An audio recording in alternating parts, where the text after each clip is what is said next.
Assalamualaikum warahmatullahi wabarakatuh. Perkenalkan, nama saya Dwi Nariska Putri dari kelas 1A dengan NIM 22232500075, mata kuliah Studi Kebantenan, ingin mempresentasikan PPT yang berjudul Perkembangan Ekonomi Kreatif di Banten yang bersumber dari warisan budaya Banten.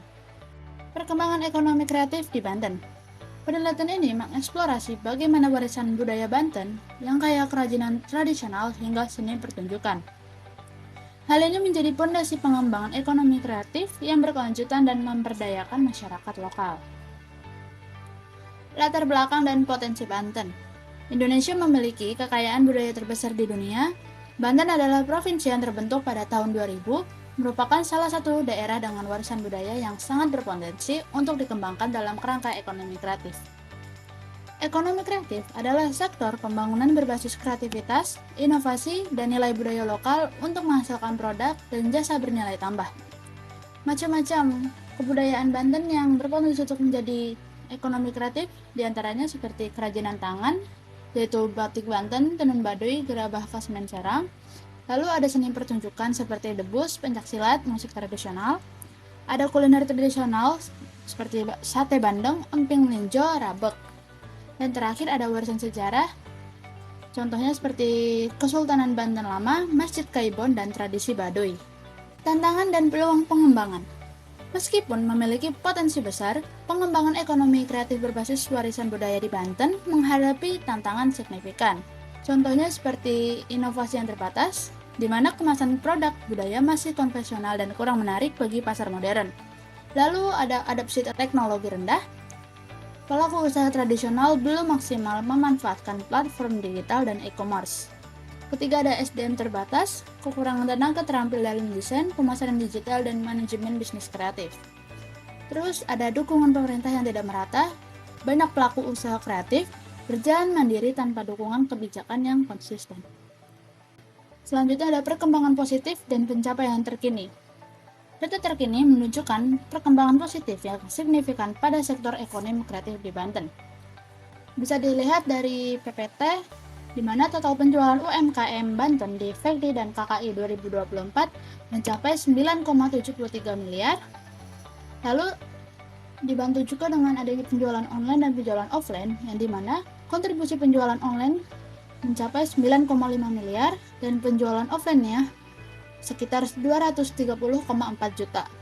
Hal ini meningkatkan pertumbuhan yang signifikan sebanyak 40% dibandingkan tahun 2023. Lanjut ada landasan teori, ekonomi kreatif dan warisan budaya.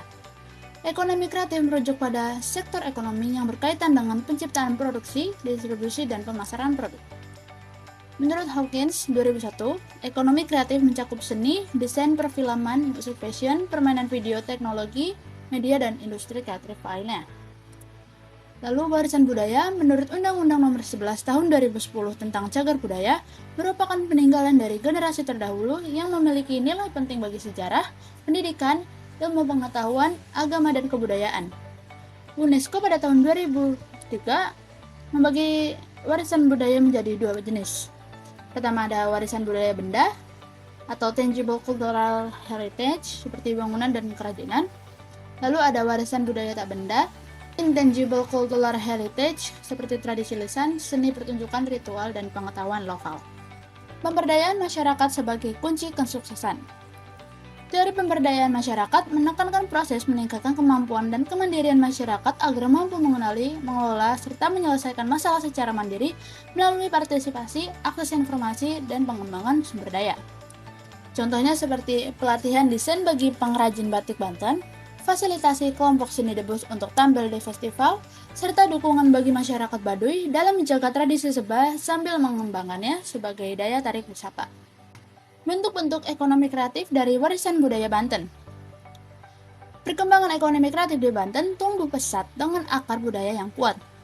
Beragam produk seperti batik khas Banten, ukiran tradisional, anyaman bambu, hingga seni pertunjukan tradisional menjadi daya tarik wisata budaya sekaligus sumber penghidupan masyarakat.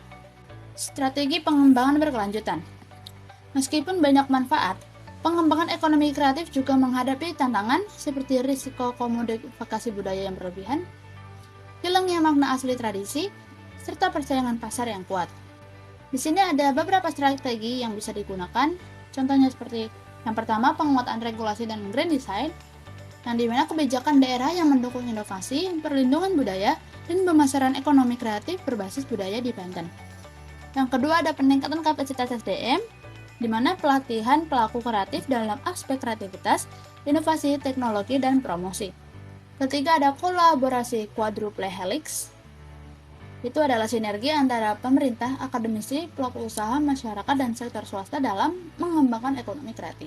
4. Ada pemanfaatan teknologi digital, media sosial, dan platform online sebagai sarana promosi dan pemasaran produk budaya. Kelima, ada infrastruktur dan modal usaha, memfasilitasi pasar lokal, akses transportasi, kawasan wisata budaya, dan dukungan pembiayaan. Terakhir, ada perlindungan hak kekayaan intelektual, di mana itu perlindungan motif, desain, dan brand lokal budaya untuk mendorong inovasi, semacam hak cipta. Dampak sosial ekonomi dan rekomendasi kebijakan. Dampak positif. 1. Peningkatan pendapatan masyarakat lokal melalui usaha kreatif berbasis budaya. Kedua, peningkatan lapangan kerja di sektor kreatif budaya. 3. Pelestarian budaya lokal tetap hidup karena ada nilai ekonominya. Lalu ada rekomendasi kebijakan. Yang pertama, pemerintah daerah merumuskan kebijakan yang mengintegrasikan pelestarian budaya dengan pengembangan ekonomi kreatif. Kedua, ada kolaborasi dengan lembaga pendidikan untuk memperkuat kapasitas pelaku ekonomi kreatif. Ketiga, dukungan nyata dalam bentuk fasilitas produksi, pusat promosi, dan akses permodalan. Terakhir, ada evaluasi dan pemantauan berkala terhadap pelaksanaan program ekonomi kreatif. Kesimpulannya, warisan budaya Banten merupakan aset berharga yang memiliki potensi besar dalam mendorong pertumbuhan ekonomi kreatif daerah. Melalui kreativitas berbasis budaya lokal seperti kerajinan, seni pertunjukan, kuliner, dan produk digital, perekonomian Banten terus berkembang seiring dukungan sektor pariwisata dan kebijakan pemerintah dalam pengembangan sumber daya manusia serta perlindungan inovasi.